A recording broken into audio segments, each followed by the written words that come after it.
Hey everyone, what's up? It's me, Thomas. Today we're back here with SCP Explained. We're checking out the Ouroboros cycle with the first one, I think. It's on the children for SCP-001. So yeah, a lot of these have the distinction of SCP-001, but they're all part of a story I guess you can call the Ouroboros cycle. First up, the children. You'll understand why in a minute. Be sure to subscribe for more, hope you enjoy. Let's check it out. The desert is still. The night seems endless, silent, and at peace, until it's pierced by the sound of gunshots and screams. Deep in the Sahara, the SCP Foundation is waging war against a new That's what it sounded like to me. Anyone else? A squad of Foundation agents is retreating, trying to get away from the ones who massacred their allies. They were attempting to eliminate the threat using conventional means, but their rifles that really works on the were no anomalous. match for the reality-bending entities of the Kingdom of Abaddon. The retreating agents cover one another as they make their way back to the extraction point. The enemy force advances. Agents that are caught too close to the sorcerers of Abaddon disintegrate into thin air. This is not an enemy they can defeat. The SCP agents need to get back to base and relay what they have found to their superiors. Out of the hundreds of agents sent into the Sahara that night, only a handful make it out alive. They are debriefed by their superiors at the Foundation, who classified the anomalous humanoids under the highest of threat levels. The Kingdom of Abaddon is a threat. The Kingdom of Abaddon must be eliminated. I mean, considering that they're able to just erase people like that, and I guess without any, spell casting or whatever that was, but yeah, even I agree. Yep, they gotta go before they ruin the rest of the world. Like, seriously. Those they hate, snap, gone. So, yeah, even I would be like, okay, these guys have gotta go. Anyway, let's see their plan. Reconnaissance done prior to the disastrous mission had alerted the Foundation to the presence of anomalies in the region, but they had no idea how strong the anomalous humanoids would be. From data gathered through old reports, it seemed like the Abaddon humanoids were responsible for the deaths of no fewer than 75 Foundation personnel, and had stolen at least 12 different items from the Foundation. The leaders of the SCP Foundation tasked Research Team Omega-5 with developing a weapon that would be capable of destroying the Kingdom of Abaddon once and for all. The weapon they are researching must be capable of long-range destruction, because the moment any Foundation agent gets close to the area, they are vaporized by the reality-manipulating powers of its inhabitants. The project is given the name Twins of God, and is led by a Foundation doctor known only by the designation 051. 051 is popular in the SCP Foundation, well known for his in-depth research and charismatic personality, making him the perfect person to lead such a project. And 051 recently came across an anomaly that he believes holds the solution the Foundation has been looking for to defeat the Kingdom of Abaddon, Item 001. And so the Omega-5 team gets to work. They discover that the anomaly has incredible powers when put inside a host, which they refer to as an Item 001 entity, and set up a series of experiments using different people to harness its energy. The first series of tests all end in tragedy. The anomaly causes the entity it inhabits to become intensely radioactive. Anyone who gets close to it succumbs to immediate radiation sickness, and eventually, death. To stop the radiation problems, the Omega-5 research group intensifies the containment procedures. 051 receives reports from the higher-ups that the Kingdom of Abaddon has attacked another Foundation facility in Sudan. Long-range defense is needed ASAP. The administrator puts more pressure on Omega-5, and especially its leader 051, to solve the problems of Item 001 and develop a weapon that can save the Foundation. He stays awake for days on end, working tirelessly to create a safe and controllable Item 001 entity. Although there are signs that the weapon will work, it is still unpredictable. When Item 001 is initiated, the host entity becomes paralyzed, suffers severe cerebral hemorrhaging, and soon a new host is needed before testing can begin again. And that's not the only thing that goes wrong. Whenever the anomaly is put into a new host, sudden and random destruction of on-site structures and personnel take place. 051 knows, though, that if this power can be harnessed and controlled in the right way, that it could be the weapon that the Foundation needs to wipe out the Kingdom of Abaddon once and for all. In order to control Item 001, 051 has a mind kill switch implanted in its host's brains.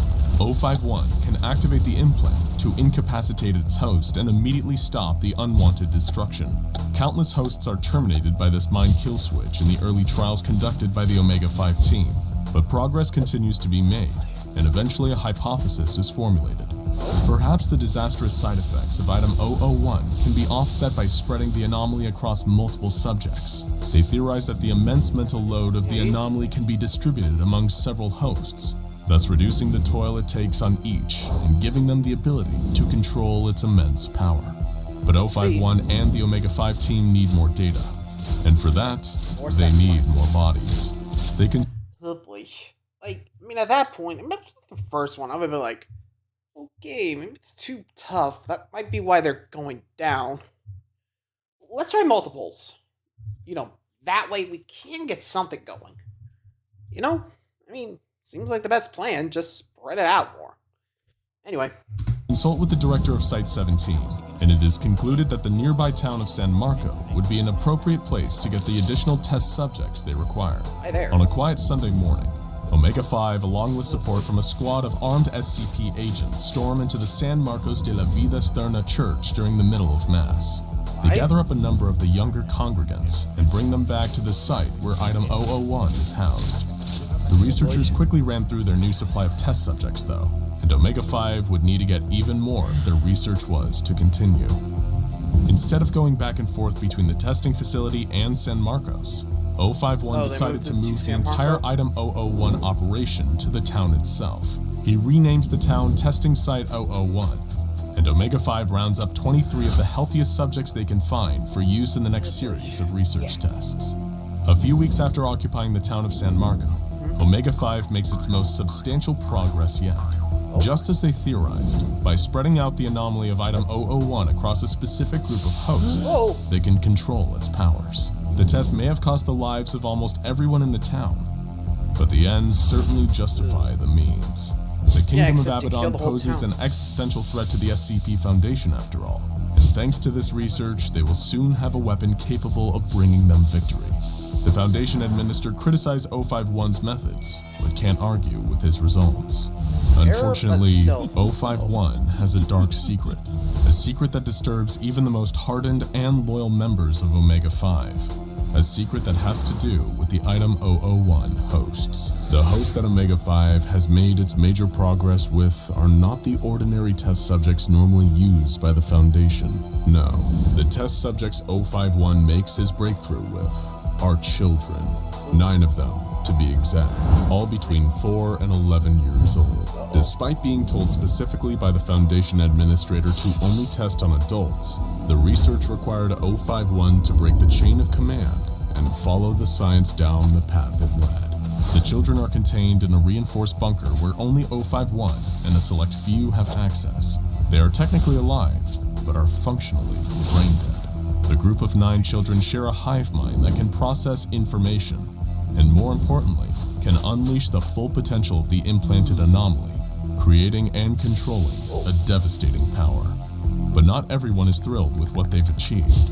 Members of Omega-5 are haunted by the screams of the children that they forced to be part of their weapons development program. They describe their merging with Item 001 as being a process that rips out their souls and replaces them with something much more sinister. In fact...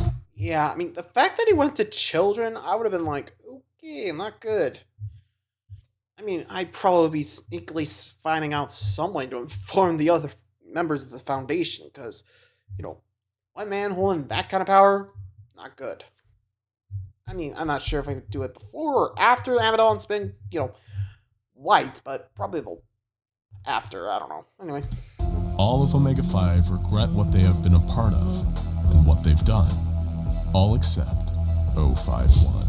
The 9 children can channel unprecedented amounts of energy from an unknown origin that Omega-5 hypothesizes comes from an extra-dimensional source, which is then used to unbind atoms at the quantum level. When the right activation words are spoken, it appears as though this tremendous power gives the children the ability to annihilate anything in the entire universe. It's a gun to end all guns, and only 051 has the key to control it.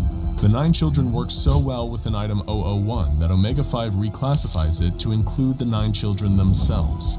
They are not just the entity housing or controlling Item 001, they permanently become Item 001. Once Omega-5 has a better understanding of Item 001, they begin to run tests to find out the full extent of its abilities. First, they test the distance Item 001 can reach. The initial test that Omega-5 carries out is on a steel rod placed 5 kilometers away. 051 orders the children to destroy the target. Moments later, the phone next to 051 begins to ring. When he picks it up, the observer tasked with watching the pole is on the other end. He informs 051 that the steel rod has been completely vaporized. 051 is not satisfied though. He has another pole sent out, this time placed 8,000 kilometers away from the 9 children. 051 asks the children to destroy that rod. Almost immediately, the phone rings again. The target has been vaporized. 051 smiles. The next series of tests Omega-5 runs on Item 001 are to determine the maximum size of an object that can be destroyed. The tests start out with a steel sphere, 3 meters in diameter, placed 1,000 kilometers from Item 001. 051 orders the children to destroy the object. It is instantly vaporized. 051 has seen enough small tests. It's time for something big. So he does something that will later be questioned by everyone at the SCP Foundation. He orders the 9 children to destroy a Church of the Broken God worship site in Turkey. Not long after the destruction order is given to Item 001, reports begin coming in. The worship site has been obliterated with no observable damage to the surrounding area. Deadly and precise. 051 closes his eyes and takes a deep breath. He looks as if he's overcome by an immense spiritual experience. He opens his eyes, leans over to the children, and whispers the name of someone. Later that day, 051 finds out that the target he had named has been vaporized. The success of Omega-5 in Item 001 is relayed to the administration of the Foundation.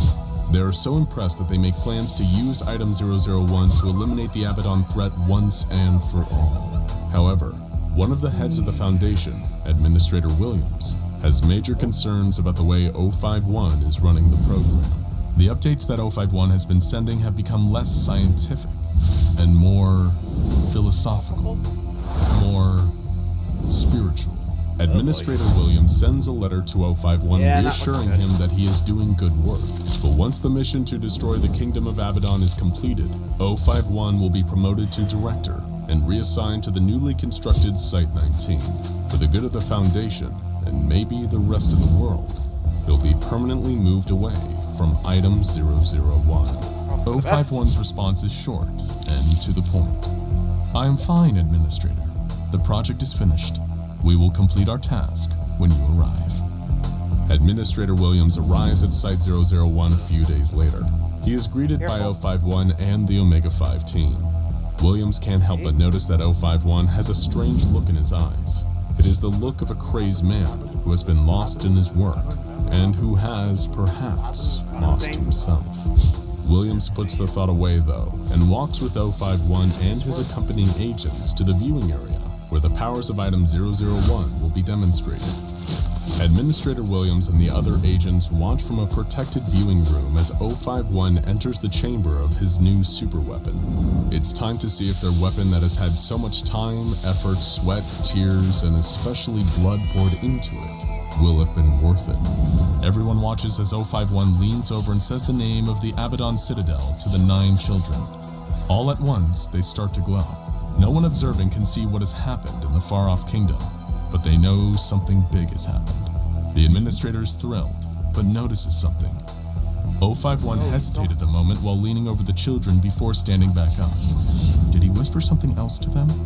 And then Administrator Williams vaporizes, pulled apart at an atomic level before he has the chance to scream. What's going on?